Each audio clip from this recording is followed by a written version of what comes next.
Communist cutie pie and intellectual fistful of rocks, Alexandria occasional cortex is absolutely livid that Senate Majority Leader Mitch McConnell called a vote on her Green New Deal.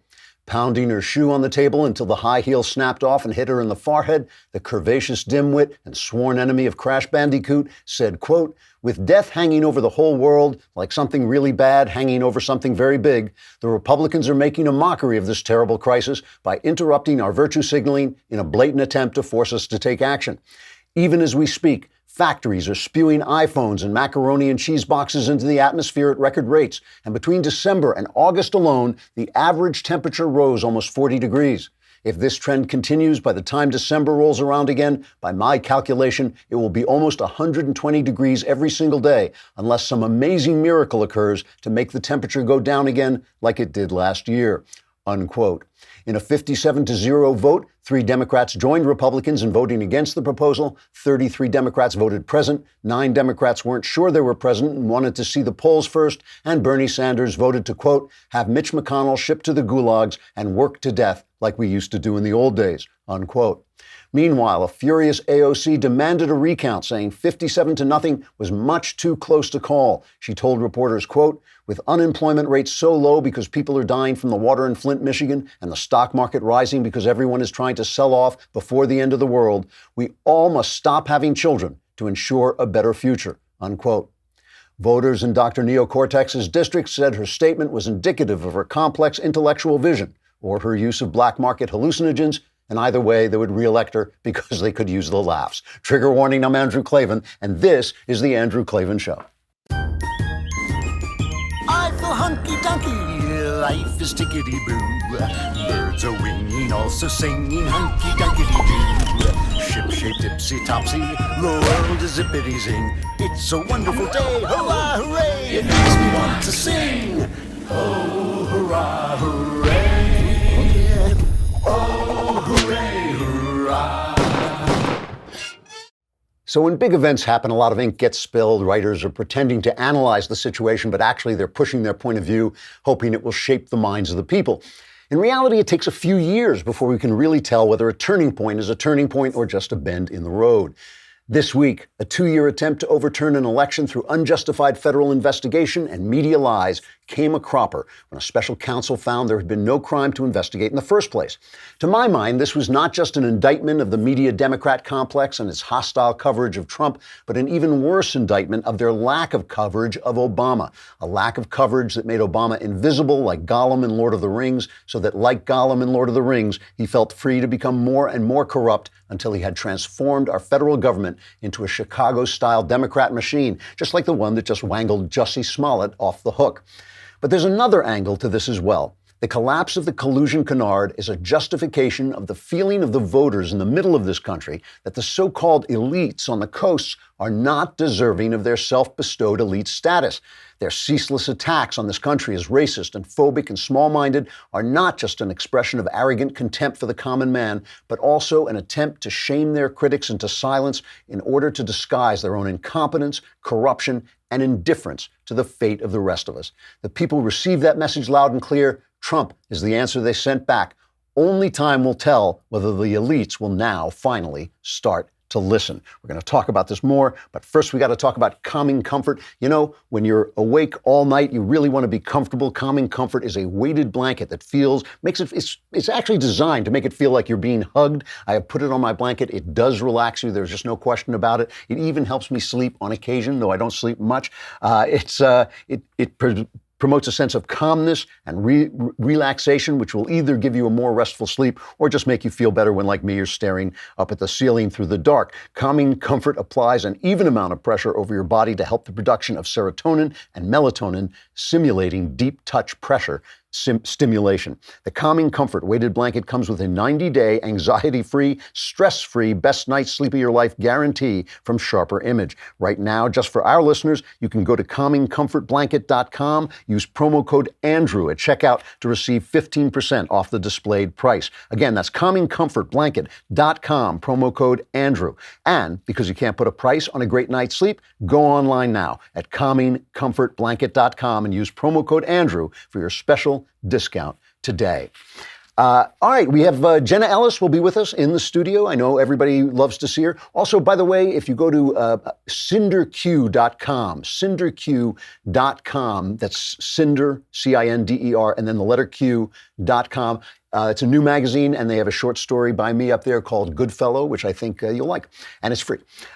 So I really do believe this week was a big deal. I mean, I remember when 9/11 happened. Everybody's talking about it. Everybody's thinking about it. Everybody's worried about it and, analyzing it. But it wasn't until like 5 years later that we really had a sense of what it had done to our country and what the effects were on our own personal minds. And I feel that this is not anywhere near as big a trauma as 9/11, but it's a big event. For 2 years, we've been told Russian collusion, impeachment coming, the noose is tightening, the walls are closing.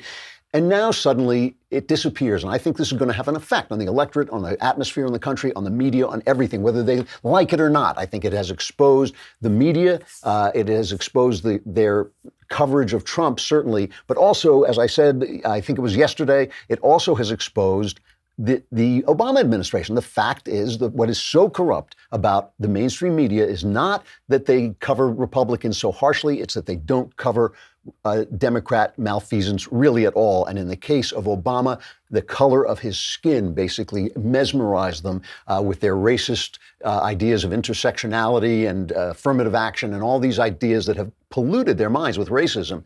They basically would not report on him as he deserved to be reported. He's the guy, Obama, who appointed James Clapper, who appointed John Brennan, who appointed Comey to head the FBI, all these guys who basically thought they owned the world and that the rest of us are bad guys. So now the people from the Obama administration, the guys in the Obama administration are on full display talking. Joe Biden is on full display because he's obviously going to run for president. He hasn't officially announced it yet. And he went out yesterday, I think, or maybe it was the day before yesterday, and he made a speech apologizing for his maleness, apologizing for his whiteness, and talking about Anita Hill and Clarence Thomas. Obviously, for those of you who don't remember, Clarence Thomas, Bush's appointment to the Supreme Court, a black man accused by Anita Hill of basically just kind of annoying her. I mean, it wasn't anything very serious. And they had this huge hearing in the Senate where Democrats tried to sink the nomination. It didn't work. Joe Biden was the chairman of the Senate Judiciary Committee that questioned Anita Hill and questioned Clarence Thomas. And here's just a very brief clip of Joe Biden back in those old days, so you know what he's apologizing for. This is cut 14. It is appropriate to ask Professor Hill anything any member wishes to ask her to plumb the depths of her credibility. So this now has become a horrible thing to have said, right? That he said, yeah, when somebody accuses somebody, you get to ask about their credibility. You get to ask. It's not saying it didn't happen, but you get to ask. It's an accusation. Now he's got to apologize for this. So first he apologizes hilariously in my mind, for what happened. This is cut number 12. I wish I could have done something. I opposed Clarence Thomas' nomination. I voted against him. But I also realized there was a real and perceived problem the committee faced. There were a bunch of white guys.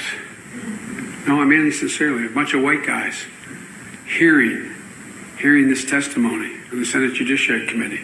So when Anita Hill came to testify, she faced a committee that didn't fully understand what the hell it was all about. To this day, I regret I couldn't come up with a way to get her the kind of hearing she deserved, given the courage she showed by reaching out to us. The hearing she deserved was a hearing where she was respected, where the tone of the questioning was not hostile and insulting, where the fact that she stepped forward was recognized as an act of courage in and of itself. So he wishes he could figure out what he could have done. He was chairman of the committee. He was the chairman of the committee. He could have done it, set up that thing any way he wanted. He was, at the time, being a fairly honest, straightforward guy. That's all gone. Now he's pandering. Now he's pandering to the leftist base. And just listen to what he said, basically, that she deserved. Just coming forward was an act in and of itself of courage. Maybe it was an act of character assassination. Maybe it was an act of slander. I mean, it could have been all kinds of things, but certainly Clarence Thomas had the right to a defense when he was accused. He compares it to the Kavanaugh hearings, basically saying the same thing happened to Kavanaugh. And it did. He was also, for completely political reasons, accused of sexual malfeasance, much worse than Clarence Thomas was accused of. The stuff that Clarence Thomas never got in the way of Anita Hill's career. He was her mentor. He was her helper. She said he said a couple of annoying things and asked her out once, I believe, if I can remember properly. But what he then goes on to say is appalling in its ignorance, its dishonesty, but it also, just remember, vice president under Obama. This is the Obama administration coming home to roost like Jeremiah Wright's chickens. Listen to what he says about America, not just America, but about the West.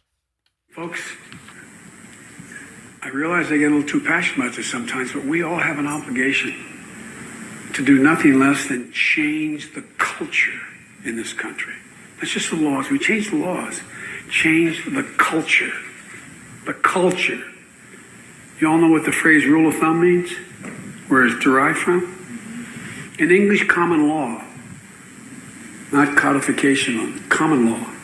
Back in the late 1300s, so many women were dying at the hands of their husbands because they were a chattel, just like the cattle or the sheep, that the court of common law decided they had to do something about the extent of the death. So you know what they said? No man has a right to chastise his woman with a rod thicker than the circumference of his thumb. This is English jurisprudential culture. A white man's culture. This is appalling. First of all, completely untrue. This thing about the rule of thumb was a canard. The feminists have sold 1 million canards that men beat up women on Super Bowl day, that women are not paid equally to men just randomly.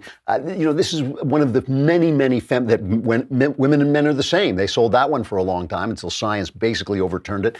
But this is another canard from the feminists. It was sold in the 70s. There is a record, I believe, of one judge in English history saying that a man shouldn't hit a woman with a stick bigger than his thumb. But British judges, of course, are renowned for their ignorance, stupidity, and prejudice. That doesn't say anything. The fact that one judge says this doesn't say anything about the culture, and it's not where the term comes from. It's obvious the term rule of thumb, which means to estimate something, is a guy holding up his thumb and looking at the thumb and not measuring it, but just kind of putting the thumb up there like an artist does to make sure he's got the ratios right and the relationships and things right in his picture or in the building that he's making. That's the rule of thumb. So it's complete nonsense. That's the first thing. But second, the idea that beating women was ever just a swell old time, beating women is endemic in primitive cultures, including, I'm sure, Western culture, but also today in African culture, it's epidemic, and of course in Muslim country. So what's he comparing us to?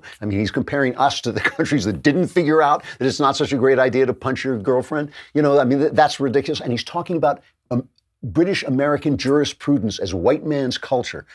British, as opposed to what? Sharia? As opposed to what? British American jurisprudence is one of the crown jewels of humanity's rise out of the swamp. And this guy's throwing it over. And remember, Obama's vice president. And if you don't think that's the attitude of the Obama administration that was sold to us for 8 years and that Trump is the answer to, here's Eric Holder. Eric Holder, remember, Barack Obama's wingman in the Justice Department. Here's the Attorney General who said, I am Obama's wingman. I'm there to protect my boy. That's the chief law officer in the United States of America. Now the Democrats are picking on A.G. Barr, saying, oh, why isn't he releasing the report, even though he has said, the Mueller report, even though he said, I want to release it, I'm going to release it as quickly as I can and as much of it as I can. And they're acting, and Trump has said, yeah, release the whole thing. And then Nancy Pelosi will come out and say, what is this conspiracy not to release it? Complete fantasy, just a new Russian collusion fantasy. Here's Eric Holder, though, talking about Trump's response to this. That's what it was. Trump's campaign was a response to Obama culture. And he said, let's make America great again. And here is Eric Holder, the first attorney general ever to be held in contempt of Congress. Eric Holder's response to that, cut 6. When I hear these things about let's make America great again, and I think to myself, well, exactly when did you think America was great? It certainly wasn't when people were enslaved. It certainly wasn't when women didn't have the right to vote. It certainly wasn't when the LGBT community was denied the rights to which it was entitled. Does that phrase echo as discrimination in your ears? It takes us back to, I think, an American past that never, in fact, really existed, this notion of greatness. What crap. What crap. I mean, who is he comparing it to? Where were gay people running around, just absolutely untouched outside of this country where we reconsider these things as time goes on, where we improve and go forward better? It's like saying the pharaohs, and this is absolutely true, the pharaohs had everything they needed to invent the electric light bulb. They did invent the car. They had everything. Why didn't they? Why did it take thousands of years? What, were they stupid? Were they corrupt? Were they hiding the secret of the electric light bulb? It takes a long time to learn things, and the question is not who didn't know them when nobody knew them. The question is who finally figured them out.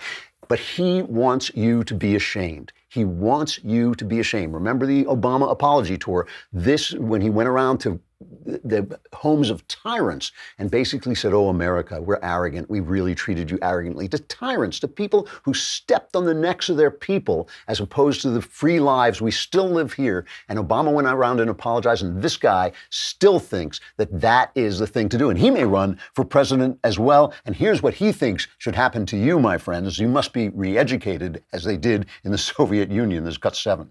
I do worry that judges, like all other Americans, carry with them implicit biases, and especially in the criminal justice sphere. How do you fix it?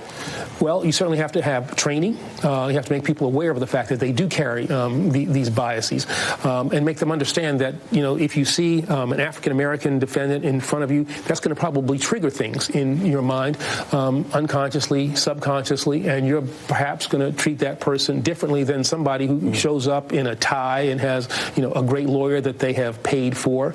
You're going to maybe cut that person a break that you wouldn't otherwise give to a Hispanic or African-American defendant. People have to be just aware of that, and then that training has to continue. But then these are the kinds of things that all of us as Americans have to deal with, because we all carry this racial baggage. I think the younger generation to a lesser degree than people in my generation, but it is still there. He doesn't mean that. The thing that always gets me about the left, the very word woke means you're woke and I'm not. When he's saying this, Americans need to be re-educated. They need to be re-educated to agree with him, to think like him. They can't be just. An American jury isn't just. I mean, it's really, the idea is if you are ashamed, you will not talk back. That's the point. If you are ashamed of who you are, if you're ashamed of America, you will not talk back when these guys gut it for their pet programs, when these guys gut the American idea that you're supposed to be in charge, not the government, when these guys oppress you and come and tell you what you can and can't say, like in England where the police show up in your house if you use what they think is the wrong pronoun to describe a transgender person.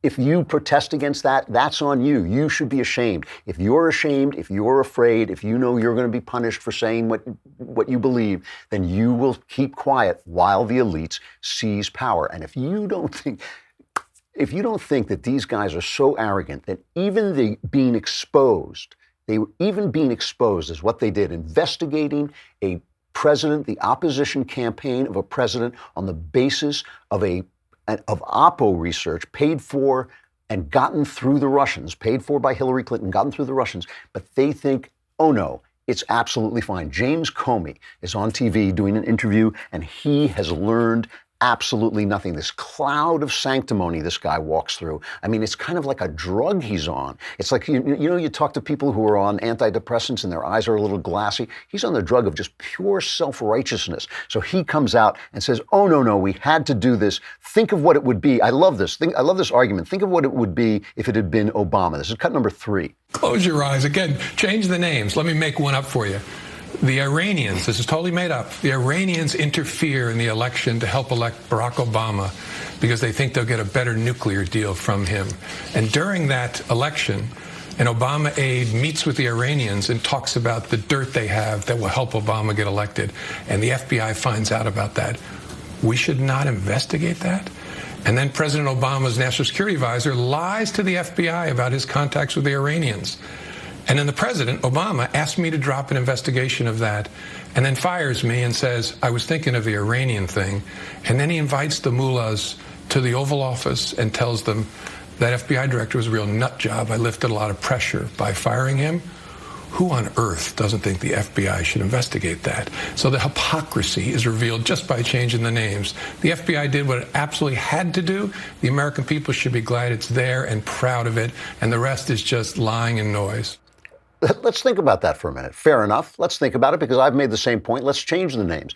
So Barack Obama is running against John McCain and George W. Bush is president. And Barack Obama is talking to Iranians because he thinks Iranians should be brought into the community of nations and he wants to make a deal when he becomes president. And he says some things about Iran. And George W. Bush gets Oppo research from the John McCain team saying that Barack Obama was in Iran and, prostitutes were, urinating on him in a bed. There's all this complete nonsense, absolute nonsense. And George W. Bush, because this came from Obama, we know it came from the West Wing, it couldn't have happened otherwise. The FBI starts investigating Barack Obama on behalf of John McCain's Oppo research. I would have hit the roof. I would have been appalled. I would have called for people to be fired in the FBI because whether I like Obama or not, this is an act of absolute malfeasance. And Trump knows it. And this is the thing. They don't know it. They don't know. They've just been hit by a brick. They do not know it. And look, I could be wrong. I don't know the future. But I think as this information spreads out and it goes through people's minds, people are going to start to say, whoa, wait a minute. What just happened again? What exactly did the FBI do? It's not going away. The story is not going away. They're defending themselves and Comey said something that I thought was so purblind, so ignorant of what actually is going on. This is cut number 1, where he says, the FBI comes out of this smelling like a rose. I don't think we've seen in the history of our country a president try to burn down an institution of justice because he saw it as a threat. But in the long run, the institutions will be fine because the American people know them and also know this president, know what he's like. And so it's a harder question, but I'd say on balance, yes. Because I think the people of the United States are going to see what I know about the FBI. I think the people of the United States are going to see what he knows about the FBI, too. And remember, the FBI, as it stood under Obama, is gone. It's gutted. Those people are gone. The only one left is Rosenstein, and he's leaving. Again, if this were a headline in the New York Times, a former newspaper, just saying these people had been fired, as it was during the Nixon administration when people were being fired then, if it were a banner headline each time a Strzok or a Page or a Comey or a McCabe, if each time one of those guys were fired, you would be saying, wow, this is the biggest scandal to hit the FBI ever. But because this has happened in the background while everybody was saying, Russian collusion, Paul Manafort is bad, Michael Cohen, because they were saying that, you don't have the sense that what has happened has been a tremendous scandal in the FBI. And that's why I keep saying over time, you're going to see over time what the effect of this is as it seeps into people's heads, what really happened here. And these pompous, sanctimonious elites, these self-described elites, have failed us. They failed us when they cheated their kids into college. They failed us when the Jussie Smollett case vanished without a trace. They fail us every time they show their entitlement and their corruption while we are the deplorables. We're the bad guys. Donald Trump, the most evil thing ever. You've heard me pick on Donald Trump. You've heard me slap him around for stuff he does, but that is not the point. The point is he is a message sent by the American people because they're sick of these guys. They're sick of these guys who say, it's a global world now, so if you're out of work, but believe me, someone in Nigeria now has a job making my iPhone for a penny an hour. And so the fact that you're out of work and you're hooked on opioids, that's just sad. We'll give you a guaranteed income. Go away while I enjoy my happy life. That's the tone these guys got. The fact that they are standing with their pants around their ankles and their butts bare to the entire world, that doesn't even occur to them. They don't even know it's happening, but it is. Listen, who was it? It was Mike Conaway.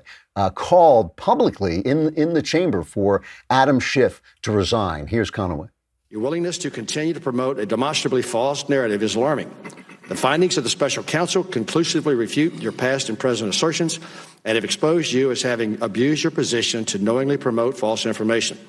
having damaged the integrity of this committee and undermined the faith in the United States government and its institutions. Your actions, both past and present, are incompatible with your duty as chairman of this committee, which alone in the House of Representatives has the obligation and authority to provide effective oversight of the U.S. intelligence community. As such, we have no faith in your ability to discharge your duties in a manner consistent with your constitutional responsibility and urge your immediate resignation as chairman of the committee. Mr. Chairman, this letter is signed by all 9 members of the Republican side of the House, of the committee, and I ask unanimous consent to be entered into the record of today's hearing. That's the House Intelligence Committee. All the members, all the Republican members calling for Schiff to resign, as he should resign. He has been, as I keep saying, a McCarthyite. The left is always trashing right-wingers as McCarthyites, but Schiff is the real deal. He really did say, oh, I have proof, but I can't show it to you, but it's coming, but here it is, but there it is. Nothing. He's got nothing. But the thing is, Schiff, he can't be moved because he's living in this cloud of sanctimony and entitlement, and it doesn't matter. It doesn't matter whether everything he says has been proved to be a lie. It doesn't matter. He's sticking, that's his story, and he's sticking to it. Here's Schiff. As you have chosen, instead of addressing the hearing, to simply attack me, consistent with the president's attacks, I do want to respond in this way.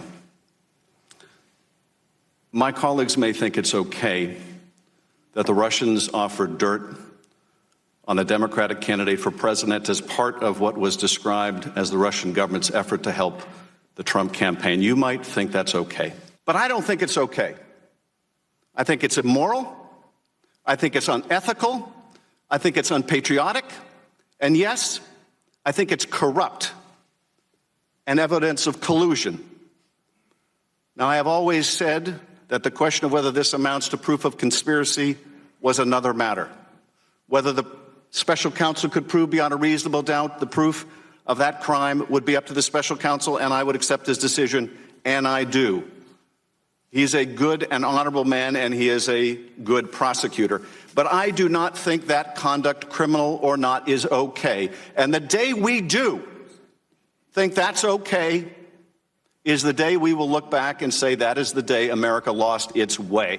So it is okay for Hillary Clinton to pay a guy to go to Russia to get disinformation and then use that disinformation, give that disinformation to the FBI, who then use it to get a warrant to tap phones of Americans' conversations. That's okay. But the fact that people came to the Trump campaign and offered them stuff and they said, yeah, what do you got? What do you got? And it amounted to nothing. That the entire government has to stop in order to investigate that. I mean, that's an amazing blindness. It's an amazing moral blindness. And Trump sees it now. And people are saying, who was it? Karl Rove in today's Wall Street Journal said, he's got to leave this Mueller investigation alone. And I think, are you kidding me? I mean, what was Karl Rove's major mistake? By his own admission, his major mistake was not fighting back against the press. His major mistake was not understanding how viciously the press was willing to lie to destroy George W. Bush and willing to misread the events that had happened and rewrite events that had happened. And George W. Bush acted high and mighty, like I'm just too dignified. The presidency is too dignified for me to respond to my critics. And Rove admitted that was a mistake. And now he's telling Trump to do the same thing. I don't think so. I mean, I just don't think that that's in Trump's repertoire to be attacked like this for 2 years and not say anything. Here, he is responding essentially. I mean, he's not purposely responding, but he's responding essentially to James Comey. This is cut 9. There was no collusion. There was no obstruction. It was such a ridiculous thing that happened. On the other hand, you look at how did this start? How did it start? You had dirty cops. You had people that are bad. FBI folks, I know so many. They're incredible people. But at the top, they were not clean, to put it mildly. And what they did to our country was a terrible, terrible thing. And even though these people, these Comeys, these Schiffs, they don't understand that a reckoning is coming, and I can't tell the future, I don't know the future, but I think a reckoning is coming. I think this is a turning point. I really do. I think this is the moment when people start to say, oh, wait, we were right. Because sometimes you think you're right, and then the proof comes in and you think, oh, it is like I said it is. These people do dislike America. They are trying to browbeat us into silence. They are trying to shame our incredibly great country. I mean, it's a great, great country. As I've often said, there's not one person walking around with political freedom who does not did not to some degree buy that through American blood and treasure, that we're supposed to be ashamed of our country so that we will stand by and let them gut it and let them take the freedoms away that are guaranteed in the Constitution, that we're supposed to shuffle and kind of look down at our feet and say, oh, you know what, were we white? Were we caught being white? And by the way, it's not white male culture they hate. It's those ideas whenever they're spoken, especially when they're spoken by somebody who's not white and who's not male. It's even worse. Trump says a reckoning is coming. Here is the other Trump clip.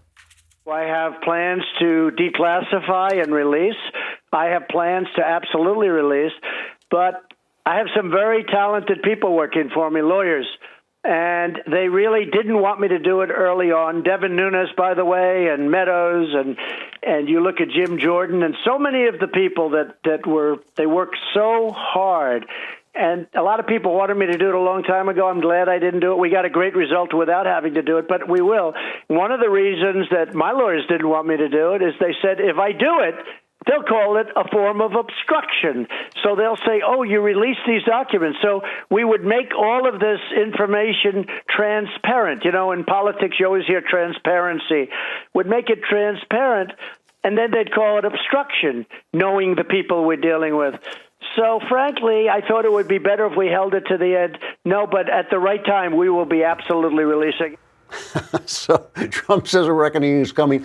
I think a reckoning is coming. I think this week has been a turning point in the political culture of this country. I think it has shamed the press. It has shamed the Democrats. But more importantly, it has cast a light on the shame of the 8 years of the Obama administration and the people who are now spreading out, hoping to win back the presidency with their doctrine of shame, their doctrine of anti-Americanism, and their doctrine of apology.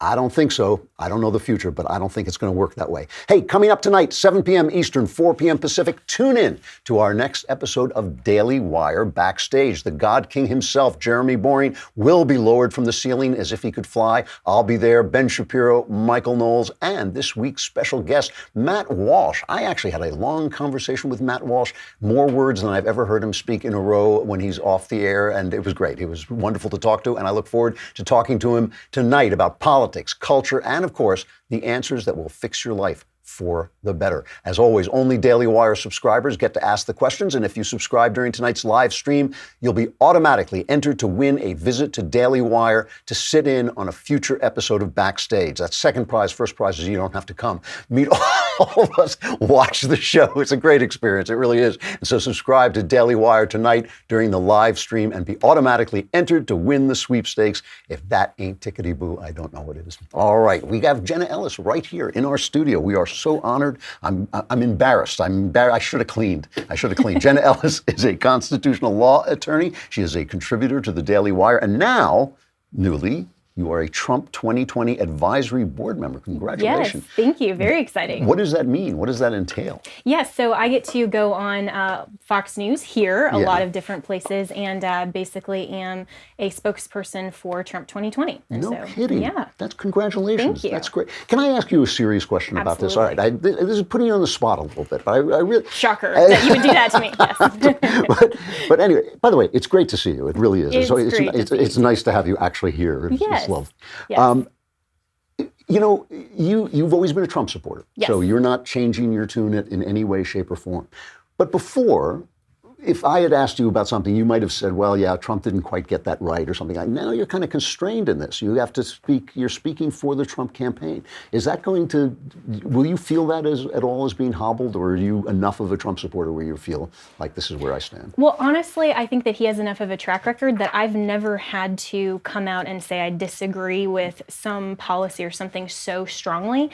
The only thing that I've over the past, even since he won the primaries, that I've actually spoken against is the USMCA, and we had that conversation here. But that was really the fault of the trade representative, not so much, Trump and the administration. And so I don't really think that that'll be a conflict. And so I'm very proud to support his policies. But of course, from a constitutional perspective, in my personal capacity, I always give my opinions. And so, they don't tell me what to say. They trust that I support him. And so I always develop my own talking points, and what I say is what I believe. That's great. It's good. It's good to be able to feel that way. So here's the thing that's happening this week that I really wanted to talk to you about. You're a constitutional attorney. So the Trump campaign, the Trump administration is now saying that Obamacare is not constitutional. They're supporting a judge who said this. First of all, do you agree with that? Absolutely. Okay. And so from just a purely constitutional perspective, Right. healthcare is not a subject matter that is given to federal Congress Right. to Okay. write the law on. So regardless of the policy considerations, we can debate all day what should be healthcare provision and policy in America, but that is not given to Congress. That's given to the states to decide, and really the individual as well. Because when we look at the separation of powers, everyone always thinks of it horizontally as being between the legislative, executive, and judiciary, but we forget that there's the vertical as well, which is between the federal government, the state government, and the individual. Because what's not reserved to the federal government or to the states, we know through the 9th and 10th Amendment, is reserved to or the people. Right. And so we, the people, have some vested powers as well. And so healthcare as a subject matter, we have to make sure to confine that within the proper portion of government or the people to be able to decide those things, and that's not given to the federal government. So just from a purely constitutional perspective, I would agree. But the whole idea of Obamacare was fundamentally flawed anyway, if we want to get into the merits of that. So I certainly agree with the administration on that front. Well, I mean, they already found it constitutional, and now basically the argument is, well, we got rid of the mandate, so what? I mean, what is the argument? That now that the mandate's gone, it's less constitutional than it was before? Well, that was really how Chief Justice Roberts justified his opinion back in the Obamacare decision, was to say that because it was the individual mandate, then that can be a tax, which then that goes into the federal government's side. So he justified it as being able to be a regulatory power based on the individual mandate. So if you get rid of that, then you get rid of his justification for it, which is why everyone's saying now that was really the Achilles heel of Obamacare. I see. Okay. So now, politically, all the wise sachems in the media are saying, oh, what a mistake Donald Trump has made. He's just gotten cleared by Mueller. He's riding high. Why would he go and attack poor people's health care? Because people kind of like Obamacare now. They've kind of gotten used to it. I mean, what people like is what's going on. Once it's in place, people always like this free stuff that seems free or is easier to use or whatever. Is he making a political mistake here? Not at all. And one of the things why I really support Donald Trump, and I think he's been an amazing president, is because he gets things done. Right. And so he's not going to just ride the Mueller wave and say, we're going to then rest on our laurels. He has gotten more done in the first 2 years for conservative policy than most presidents would do in 8 years. And so I think that this is just being consistent with what he's always done for the past 2+ years, which is to just continue with his agenda, get that going, and it doesn't matter what's in the news cycle. Certainly he'll rant about that on Twitter. I happen to love his Twitter feed. I think it's an amazing distraction for the media. I think it's hilarious. But I think he's just continuing on with what he would have done regardless if the report dropped this weekend or not. And so when he said that the Republicans are going to be the party of healthcare, you have any idea what he's talking about? Well, yeah. So hopefully the Republicans will be the party that says we are going to give this decision back to the people, because what people don't realize when they're looking at Obamacare and all this free stuff is that somebody at the end of the day is going to pay for it. Government doesn't have its own resources; they have to take from the people. So either we're going to collectively pay a tax, and I'm going to end up, if I don't need as much health care as the next guy, then I'm going to end up paying more because we're all, and that's what socialism does, right? And so when you have a single payer health care, that's ultimately the result. And I also think that the Democrats are pushing for single-payer health care because they want government-funded abortion. That's really the bottom line of what they're driving. Really? Wow. Absolutely. Wow. And there was a great piece by Guy Benson in Town Hall that was going through the Democrats' proposal for single-payer, and that was, I think, number 3 on his list that he highlighted was about how it would be state-funded abortions. And so why Republicans, I think, will be the party of health care is because we're going to hopefully bring that back to the individual to decide what type of policy do you want. I mean, it's like car insurance. If you want to take the risk and you don't want to have any, there are certain consequences if you happen to need it when you're driving, or if you get pulled over. I mean, that's something that you can make that individual decision for yourself. You can decide what type of coverage, how much you need based on all the variety of factors. We as individuals should have the liberty and freedom to make the best interest decisions for ourselves and for our families. And the prices of free things go down. I mean, if new TV comes out, it's $10,000. 2 years later, it's $600 because of competition. If the government guaranteed you that TV, the price would never come down. It's always the government that says we can fix the mess we made, and the prices constantly go up. It's absolutely true. So my usual stalking horse, regulatory reform. I have to. You're here. You're a constitutional lawyer. It's coming up in the Supreme Court. Yes. When we were texting this morning, and you were like, let's talk about this. I was so excited. I was like, this does not surprise me. It's true. But this is a great opportunity for Justice Gorsuch, who I think everyone is so excited that he hates the administrative state. Yep.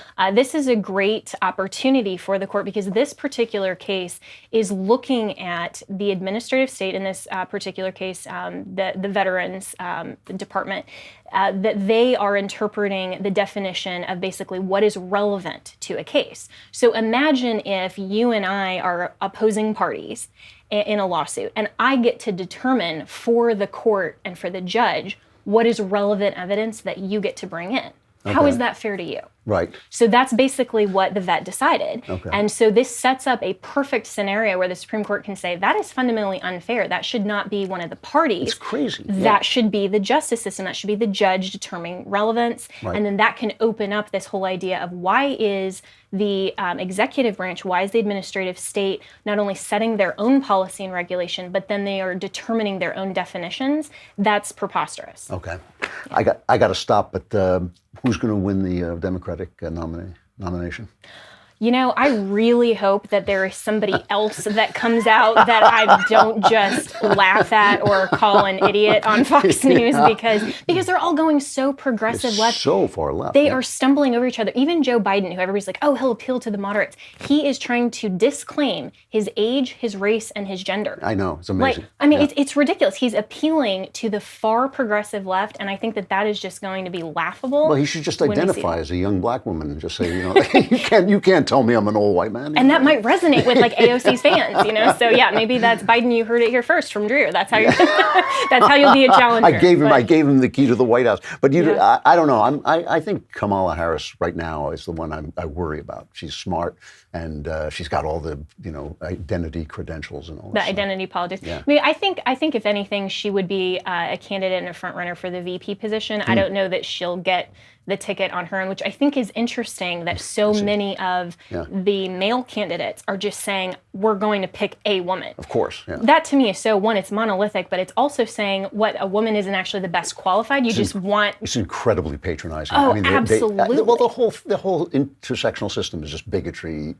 with a smiley face on it. Yeah, well, when you're running on identity politics, then you have to just raise up some other quality other than genuine qualifications. Right. Great to see you. I'm so happy you came in. Thank you very much. I'm sure we'll be talking more as the campaign goes on. Yes, please. Thank you. And we will be charging you rent for the office. Yes, I know. I just paid my check right out there. All right. It's the Klavanless weekend. The Klavanless weekend is upon us. I feel so bad for all of you. Most of you won't make it back, but some of you might. So I'll leave you with a little thought. I was thinking, I mentioned Gollum at the beginning of the show, the fact that the mainstream media, the fact that they didn't cover Obama's corruption, made him invisible. And when you're invisible, you can do anything you want. And I was thinking about the fact, they don't know this for sure. They've never proved that J.R.R. Tolkien, when he wrote The Lord of the Rings, was thinking about the Ring of Gyges, which is a myth that's told in Plato's Republic.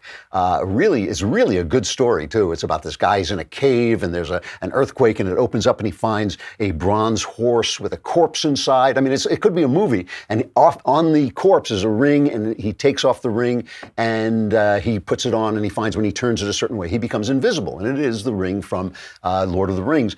And when he becomes invisible, I think he seduces the queen, and then he and the queen decide to kill the king. And the point that is being made to Socrates, I think it's Glaucon, is making the argument that if you are not held responsible by the public, by the people around you, everybody would become corrupt, because everybody in his heart of hearts believes you can get further through corruption than you can through honesty. And we all know that honesty costs you things. Honesty means that you don't always grab the thing that's in front of you. You might let somebody else get it because he got there first. You might just stand back because you want somebody to enjoy themselves. When you're corrupt, you just grab everything. And so there's this kind of instinctive idea that you can get further through corruption. Socrates argues back, by the way, that no, corruption enslaves you to your desires, and it's really ugly, and so people would not do it for that. Science actually has I won't say disproved, but science disagrees with Socrates. Science says that no, we are in fact affected by what people can see. All of us become a little bit corrupt when we think we're hidden. One of the reasons people online are so cruel to one another is they can be anonymous. And I think that what has happened to our government, to our elites, is we now have elites in the press covering elites. We used to, to be a reporter used to be kind of a working class position. It was for the guy who was really smart, who could write, who had talent, but didn't have enough money maybe to get to college or maybe to get to a good college. And he went on and he had a chip on his shoulder against the elites. He didn't care if you were a Republican or Democrat. He just wanted to get you because you had power. Those were great reporters. Those reporters are gone. These are the same people, essentially class-wise and culture-wise, covering the people who are of the same class and of the same culture. They have done us a tremendous disservice. It is corruption per se to have a media that is 90% Democrat. That's corruption per se. There's no way they can be fair. There's no way they can keep from groupthink. There's no way they can see the corruption on their side the way they see it on our side. It is the ring of Gyges. It does make people corrupt. They have done us tremendous disservice. They have been, for a moment, made visible by the Mueller report, and I hope we keep looking at them until they reform. Klavanless weekend, sorry, see ya. But those of you who survive, I'll be back on Monday. I'm Andrew Klavan. This is The Andrew Klavan Show.